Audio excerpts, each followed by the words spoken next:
Good morning. Welcome to Breakfast with Roger Johnson and Nina Warhurst. Hello, good morning. Our headlines today. The row over schools intensifies. A number of councils join teaching unions in calling for a delay in primary pupils returning en masse in England. But the chair of the Education Select Committee warns that children could suffer. Absolutely, where possible, we should keep our schools opening. We are damaging our young children's life chances. City leaders in Liverpool go one step further and demand a national lockdown. The race to protect the vulnerable. Hundreds of sites across the UK get ready to roll out the Oxford vaccine. Good morning. Have Arsenal turned a corner? Well, a convincing victory at a snowy Hawthorns makes it 3 league wins in a row for Mikel Arteta's side. Good morning. It's a day of sunshine and showers, and although it's not going to feel it, the air's a tiny bit less cold today. That means many of the showers will come through as rain. They'll be most frequent for eastern Scotland, eastern areas of England, but I'll have a full forecast coming up a little bit later on.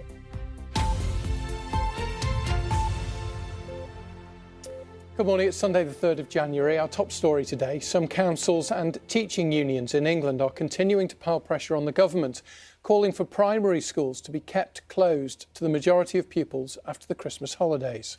Teaching unions have told primary school staff it is unsafe to return to work because of rising coronavirus cases. But writing in the Sunday Telegraph, the head of Ofsted, Amanda Spielman, warns time away from the classroom should be kept to the absolute minimum. Our political correspondent, Chris Mason, has more. This is Brighton, where primary schools were due to reopen this week after the Christmas holidays. But now the local authority is advising that they shouldn't, and has asked the Education Secretary to intervene too. We've written to Gavin Williamson to ask him to close our primary schools in line with the decision that he's made in London and other areas.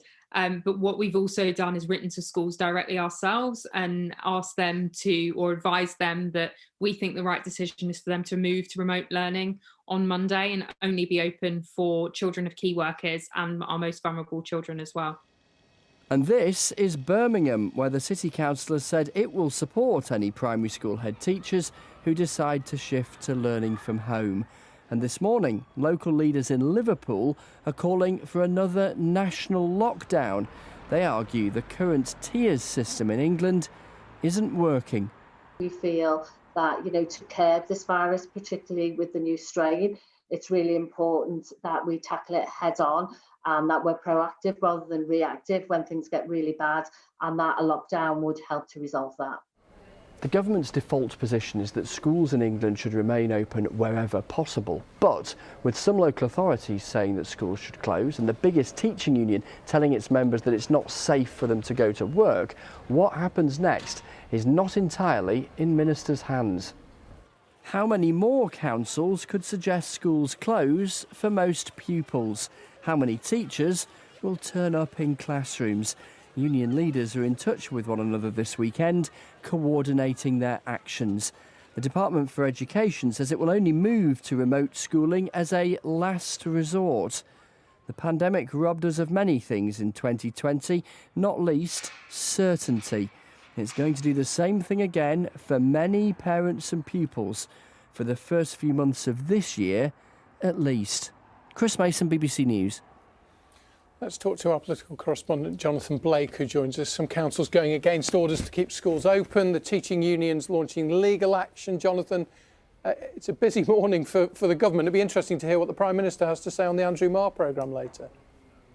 It certainly will, Roger. He'll be facing questions about this and many other things, I'm sure. And as you say, it is a tricky and uncertain situation for children, parents, teachers, school staff and more this morning. As things stand, most primary schools in England are due to open tomorrow to all pupils. But as we've seen in the last few days, the government has shifted its position and has now moved to keep all primaries in London closed to most children, while the children of key workers and those deemed to be vulnerable will still be able to attend, with most others engaging in online learning. The unions joining forces, urging the government in various forms to make that the default across England, and some local authorities, as you say, taking things into their own hands as well, as you saw in Chris's report there. We have this timely intervention this morning from the Chief Inspector of Ofsted, England's School Inspectorate, Anna Spielman, who is saying that we can't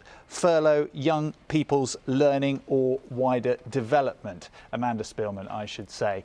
Somebody else who is broadly of that opinion is the MP Robert Halfon, who chairs the House of Commons Schools Select Committee. Absolutely, where possible, we should keep our schools opening. We are damaging our young children's life chances.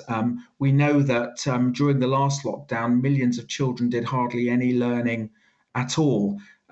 Whatever remote learning goes on, it is patchy.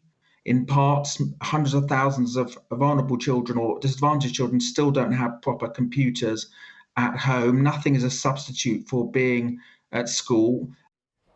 Now, the Department for Education is stressing that schools will continue to implement safety measures to contain the spread of coronavirus in schools, but it does say we'll move to remote education as a last resort. Is the result of all this pressure now meaning that the government will have no option but to view that last resort as the action that it has to take? As you suggest, the Prime Minister will face questions on this and other topics to do with the government's coronavirus response on the Andrew Marr programme in an hour or so. Jonathan, thank you. Over on BBC One. The NHS is preparing to roll out the new Oxford AstraZeneca vaccine tomorrow at a small number of hospitals around the UK as the health service begins ramping up the biggest immunisation programme in its history. Pressure is mounting to protect millions more vulnerable people amid concerns of a new variant of coronavirus, which is spreading out of control. Our health correspondent Catherine da Costa has this report. Some of the first precious doses of a life-saving vaccine. The Princess Royal Hospital in West Sussex is one of a small number of hospitals that will begin inoculating people with the Oxford vaccine tomorrow, before the rollout's extended to more than 700 sites later in the week. We're really pleased to be one of the early sort of areas that will be giving this vaccine, because we know that it's going to protect people, protect our staff, and it's the thing that's going to help us manage this pandemic. Unlike the Pfizer jab, the Oxford vaccine can be stored in a fridge, making it much easier to distribute to hundreds of GP surgeries, vaccination centres and care homes. The elderly are most at risk from the virus. That's why the focus is to vaccinate most care home residents and staff by the end of the month. Margaret Keenan became the first person in the world to receive the Pfizer vaccine outside of clinical trials nearly a month ago. Since then, nearly 1 million people have had their first dose. Now armed with the Oxford vaccine, the race is on to protect 30 million of the most vulnerable, including NHS frontline workers, many of whom now worn out, having battled the virus for nearly a year, only to see it threatening to overwhelm the health service once again. I know it's going to be worse. That's the only thing we know. I know that we're massively stretched at the moment. Our nursing numbers are diluted. The staff are exhausted on intensive care. And we've got a long way more to go before we hit the peak. For now, there's still no let-up in sight. Yesterday saw another record high, with more than 57,000 new COVID cases recorded. The NHS is bracing itself for even greater pressure in the weeks ahead. Vaccines, though, bring hope that this virus can be defeated. Catherine da Costa, BBC News. The Shadow Culture Secretary Jo Stevens is being treated in hospital for Covid-19. A statement about the 54-year-old Labour MP was released on her Twitter feed last night, where her team thanked people for their good wishes. Sir Keir Starmer has described her as a dear colleague and friend and wished her well. Rescuers in Norway have found a fourth body at the site of a massive landslide near Oslo. Emergency teams are still searching for several people who've been missing since the hillside collapsed on the village of Ask on Wednesday. Freezing conditions are hindering the progress of the operation.